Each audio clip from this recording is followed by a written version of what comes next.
agora, sejam bem-vindos ao bloco literário do canal do Monitor. Fala, povo maravilhoso do canal do Monitor, tudo bem, tranquilo, suave, em paz? Na tela de hoje a gente vai estar falando sobre variações linguísticas, ou seja, nós iremos mergulhar na língua. Lá naquela teleaula sobre linguagem, que a gente estava falando sobre destravar a língua portuguesa, a gente focou muito na questão da linguagem. A gente trabalhou demais conceitos relacionados à linguagem, à literatura, à gramática. Na teleaula de hoje a gente vai focar na língua, botar uma lupa, a gente vai estudar então as variantes, os dialetos e como é que nós categorizamos, como nós classificamos esse mundo todo a estudar a partir de alguns fatores, de alguns critérios. Top? Então, bora desfazer essa onda? Pronto, a gente tem que retomar a questão de que a língua, ela é realmente um produto das interações humanas que é extremamente viva. Então, é uma forma de comunicação verbal dinâmico. Tanto as influências geográficas, culturais, históricas, temporais, sociais, ok? Então, da mesma forma que nós temos uma diversidade gigantesca de uma língua para outra, da mesma forma que nós temos, por exemplo, línguas das formas de classificações mais diversas, como japonês, inglês, português, espanhol, as línguas indígenas, por exemplo, as línguas africanas, o iorubá, a gente também tem essa diversidade se a gente for pegar uma única língua. Primeiramente eu vou pegar assim, um exemplo bem na cara que você e eu iremos concordar que há ali uma variante linguística diferente, que é o português de Portugal, o famoso português de Portugal, a variante linguística do português de Angola, da África e aqui do Brasil. Ok? Vou chutar aí de alguém da Bahia, do Rio de Janeiro, São Paulo. Se a gente voltar numa roda de conversa, a gente vai ver já diferenças em relação a pronúncias, expressões idiomáticas, em relação, por exemplo, à entonação, concordância nominal e verbal, construção, estruturação sintática. E essa mesma diversidade a gente vai encontrar se eu for olhar, por exemplo, um estado, se eu for olhar uma cidade, se eu for olhar uma casa. Por exemplo, a minha forma de comunicar, até mesmo dentro de um contexto específico, pode ser muito diferente da do meu pai, da minha mãe, dos meus avós, dos meus tios.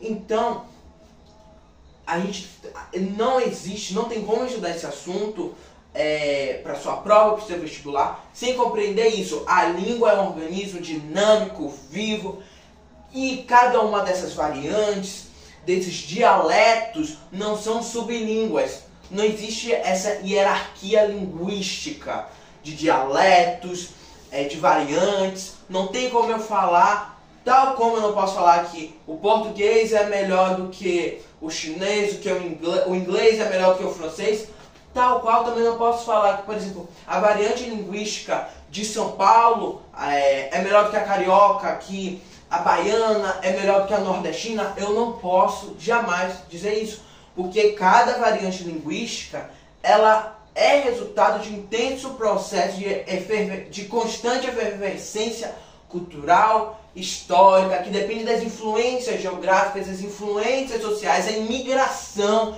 que no Brasil foi fortíssima no período de formação da língua portuguesa brasileira. Então a gente tem que discutir sobre isso hoje, sobre esses subsistemas linguísticos. Bem, a gente pode estudar as variações linguísticas a partir de uma série de critérios. Se lembra lá das gramáticas, que eu tenho gramática descritiva, gramática normativa, gramática comparativa, gramática histórica. Aqui eu também posso estudar cada um de uma forma específica. Das variações linguísticas a gente pode estudar da forma diacrônica ou sincrônica, ok? Diacrônica, lembra, cronos, tempo. Então é esse estudo do desenrolar do tempo, ok? Esse dia, no grego, significa assim, por meio dessa ideia de movimento. Então, a partir do movimento do tempo, alguns materiais paradidáticos vão chamar isso de estudo segundo a classificação etária ou geracional. Ou seja, se eu pego um grupo de uma determinada época e coloco com o de outro, eles vão ter, por exemplo, expressões diferentes, gírias diferentes, o famoso, o mais consagrado exemplo de variação diacrônica. No passado chamar moças jovens de brotinho e hoje alguns grupos chamar de moça ou mina, ok? Então nós temos esse exemplo clássico para você se lembrar na hora da prova. Top? Então, mas acima de tudo a gente vai estar comentando sobre as características, os efeitos de sentidos, vou puxar um pouquinho a sardinha para a literatura, de cada uma dessas classificações de subsistemas linguísticos. Porque, por exemplo, quando a gente vai estudar de forma diacrônica e vai classificar essas variantes linguísticas a partir, por exemplo, de gerações, a gente vai entender que cada geração tem seu sentimento de pertencimento. É igual, por exemplo, eu chegar numa roda de amigos e começar a utilizar um monte de gírias do século passado. Supimpa, por exemplo. Cada um vai ficar me olhando de um jeito mais estranho. Falando assim, rapaz, esse cara nasceu em que época? Pegou máquina do tempo e não nos avisou. Então, cada variante linguística, ela vai dar identidade ao grupo, vai dar o sentimento de pertencimento. E eu gostaria mais como critério de curiosidade, por exemplo, o inglês e o francês. Porque, por exemplo, no século XX, ou seja, 1900 bolinha, o francês era a língua mais influente no globo. Era a língua, de certa forma, mais falada. Então, muitas palavras a gente falava, assim, a gente fazia empréstimos linguísticos do francês. E a partir do século XX, com o boom do inglês dos Estados Unidos, a gente vai começar a trocar algumas palavras que a gente usava do francês para agora vocabulários, significados semelhantes do inglês. Ou seja, antigamente nós utilizávamos significantes franceses e em um determinado momento a gente vai começar a utilizar significantes ingleses, americanos, para o mesmo significado, para o mesmo signo linguístico.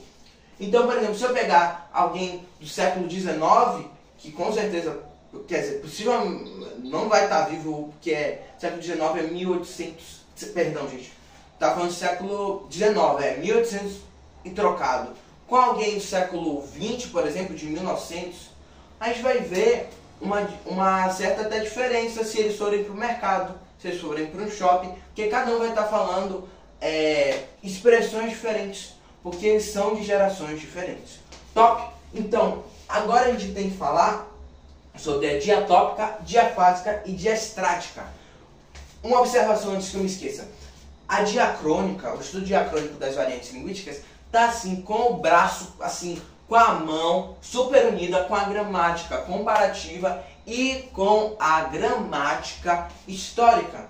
Porque a gramática histórica vai ver esse desenvolvimento da língua e a gramática comparativa, ela vai pegar comparações de línguas que são parecidas, que são irmãs, que fazem parte da mesma família. O detalhe é que, por exemplo, o português e o inglês,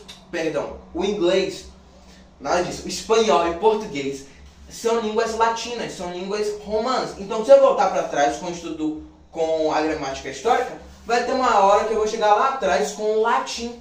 Então, a gente sempre, normalmente, esse tipo de variante linguística a gente acaba trabalhando junto com a gramática comparativa e principalmente com a gramática histórica. Top, joinha?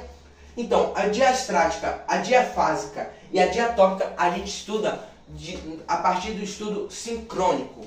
Sincrônico significa assim, pausado. Então a gente não vai estudar por meio do tempo. Esse sim, no grego, dá essa noção assim de parado, de estático. Então a gente vai dar um pause no tempo. A gente vai falar, tempo não é mais importante para mim, o cronos não tem mais nada a ver com o meu estudo. E a gente vai trabalhar com outros critérios, esquecendo completamente a passagem do tempo. Então, a diastrática, a gente também vai encontrar em material paradidático como estudo socioeconômico, a partir de critérios culturais. Então, ela vai se basear numa estratificação social. Então, eu vou dividir a sociedade em grupos. Então, por exemplo, e eu vou dar como exemplo dessa estratificação social a música. Então, por exemplo, o rap, o hip hop, o funk, que tem características, se a gente for analisar os ouvintes, os cantores, que têm uma identidade mais, por exemplo, periférica, vão utilizar gírias, expressões, construções sintáticas muito parecidas com o grupo que eles estão querendo, que é o público-alvo. Então, os grupos da periferia, que é diferente, por exemplo, de um outro grupo, que é, por exemplo, do sertanejo universitário, do pop rock, que normalmente é quem mora nas cidades, é quem, por exemplo, está cursando universidade, ou que está no ensino médio, por exemplo, que estão em trabalhos bem remunerados. Então, a gente consegue fazer esse corte de, por exemplo, a forma como as orações são escritas, sobre o critério. Por exemplo, vou pegar o exemplo de quarto de despejo, ok? De Maria Carolina de Jesus. Ela é uma catadora, ela é de periferia, ela não teve acesso, não teve oportunidade para concluir o ensino básico. Então, a forma como é escrito o diário dela é de uma forma diferente de, por exemplo, Machado de Assis, de uma forma diferente, por exemplo, de Itamar Vieira Júnior, de uma forma diferente, por exemplo, de Clarice Lispector. Então, a gente consegue ver que essas gírias, essa construção de grupos é feito por uma série de fatores. Fator econômico, fator social, fator cultural. Agora a gente pode parar desses exemplos que já estão em todo o livro, em todo o material, e que são das classes relacionadas às classes sociais. Por exemplo, às vezes erros de concordância estão aí incluídos, algumas expressões específicas. E a gente pode falar, por exemplo, de grupos de esporte diferentes. Por exemplo, as gírias que eu ouço quando eu vou andar de skate são completamente diferentes das gírias que eu ouço quando eu vou surfar. Porque são grupos diferentes. E aí é que entra a questão diastrática. Então, por exemplo, dentro de um grupo, para gerar essa ideia de pertencimento, de identidade, eles vão utilizar gírias, expressões próprias, que em outro grupo vão ter significados completamente diferentes. Então, por exemplo, no surf, swell, o que mais a gente pode falar? Vaca. Por exemplo, vaca no surf é quando você pega uma onda de cara e você fica assim rodando toda, você cai na prancha. Em outro contexto, contexto socioeconômico, em outro contexto cultural, teria um significado completamente diferente. Até mesmo, por exemplo, os significados de algumas expressões próprias. Então, skate, o flip. O surf não sabe nem o que é flip. Então, nós temos que entender essas formas de categorização de uma forma dinâmica, entendendo que a língua ela é viva. Eu queria abrir um parêntese rapidinho, que alguns materiais paradidáticos falam das variações linguísticas relacionadas ao gênero. Ou seja, homem e mulher, eles tem algumas, por exemplo, entonação de voz, às vezes diminutivo, às vezes, por exemplo, escolha a seleção lexical. É um pouquinho diferente de homem para mulher, ok? É só um comentário bem rápido, bem breve. E agora a gente vai comentar das outras, que é a diatópica e a diafásica. A diatópica, tópica no grego significa região, está relacionada à geografia, então uma determinada região. Então ela é o estudo das variantes linguísticas a partir de cada região. Então eles são influenciados pelos fatores geográficos. E aí eu nem preciso comentar que os fatores geográficos estão aqui coladinhos com os fatores de imigração. Então, por exemplo, o sul do país tem assim vocabulários, tem escolhas lexicais, seleção lexical, tem pronúncia, tem concordância muito mais parecido, sotaque muito mais parecido com a Europa do que, por exemplo, a Bahia, do que, por exemplo, o Nordeste. A Bahia tem, por exemplo, tem diversas palavras, diversos vocabulários que têm origem lá na África, como, por exemplo, cafuné, cuscuz, farofa, dendê, que se eu for falar no sul, ninguém vai entender nada, ok? Então, a gente tem que comentar também que existem as isoglosas, que é a mesma coisa da gente estar falando das fronteiras linguísticas. Então, a gente vai aparecer aqui do lado um mapinha de como o Brasil ele é dividido. Existe esse estudo para tentar fazer as fronteiras geográficas, para delimitar como é que são os sotaques, quais são os dialetos de cada região. Então a gente consegue ver como o Brasil ele é vasto, de cultura, de uma língua viva. Agora, por exemplo, eu posso pegar de uma região e explorar só uma cidade. Eu posso explorar, por exemplo, só um bairro. Eu posso explorar, por exemplo, apenas uma casa, um apartamento, como foi o exemplo que eu dei logo mais cedo daqui de casa. Eu posso, por exemplo, dar um exemplo ainda mais restrito a um indivíduo que, por causa das influências, às vezes ouve muita música em inglês, então ele usa mais inglês do que outra pessoa, às vezes pelos grupos que ele faz parte, então o pertencimento, às vezes a escola, as oportunidades. Então a gente vê como a língua ela é tão minuciosa que vai mudar de pessoa a pessoa e até mesmo de situação em situação, de contexto em contexto, que é esse estudo, que é o estudo diafásico. Então, por exemplo, aquelas charges que eu usei lá na linguagem, vou utilizar aqui novamente, que é do surfista, que são de dois surfistas, e um deles está todo de terno, etc., usando uma norma padrão, uma norma culta.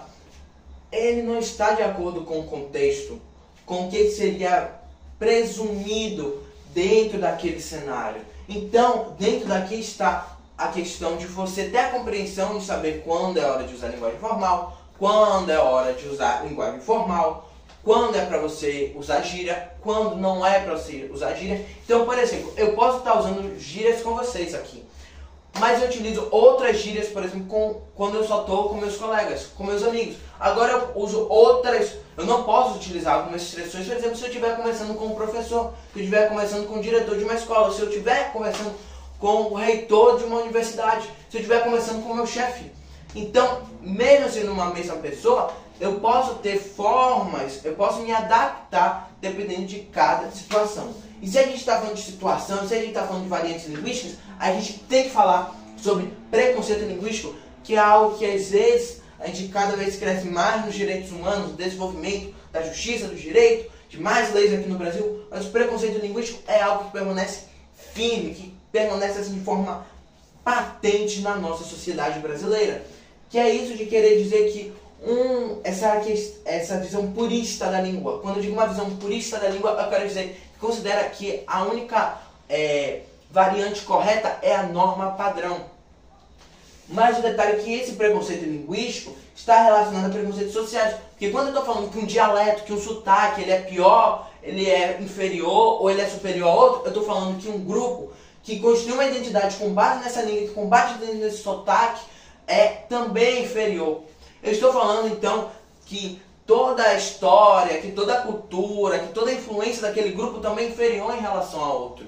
E o que a gente percebe? Que esse grupo que normalmente acaba falando, acaba tendo esse discurso de que uma variante é melhor do que a outra, que a norma culta, que a norma padrão, perdão, é superior a outro, normalmente é o grupo que está ali lá em cima das decisões, que é a classe social dominante. Então a gente vê que realmente é uma imposição que está muito mais relacionado a preconceitos sociais do que essa língua eu não vou muito com a cara. Realmente é um ataque direto aos grupos. Então, a história de cada identidade, de cada indivíduo. E com isso nós temos uma visão extremamente simplista da língua, que é um organismo complexo e vivo em constante mudança, alteração. Ok? Então se a gente vê nessa ótica estritamente padronizada, que é a norma padrão, a gente vai estar até mesmo entrando em choque com a norma padrão que nós temos hoje. Porque, por exemplo, nós tivemos a reforma da língua portuguesa há pouco tempo, alguns anos atrás. Então, se eu permanecesse com a norma padrão, que tem que ser a norma padrão e pronto, o regime está tudo errado, a gente não teria a reforma da língua portuguesa, por exemplo. Então a norma padrão de hoje estaria errado. Se eu sempre ficasse com essa visão de que, nessa visão purista de que a única língua correta é a norma padrão. Não. Em cada contexto, em cada situação, a gente tem que saber se adaptar e utilizar a variante que naquele contexto, naquela situação é mais adequada. E aceitar a diversidade, aceitar a pluralidade e aceitar que a língua é um organismo complexo. Gente, se vocês gostaram da tela de hoje, deixa o like, se inscreva no canal, aperte no sininho para que cada vez mais nossa sala de aula cresça. Então, até a próxima tela.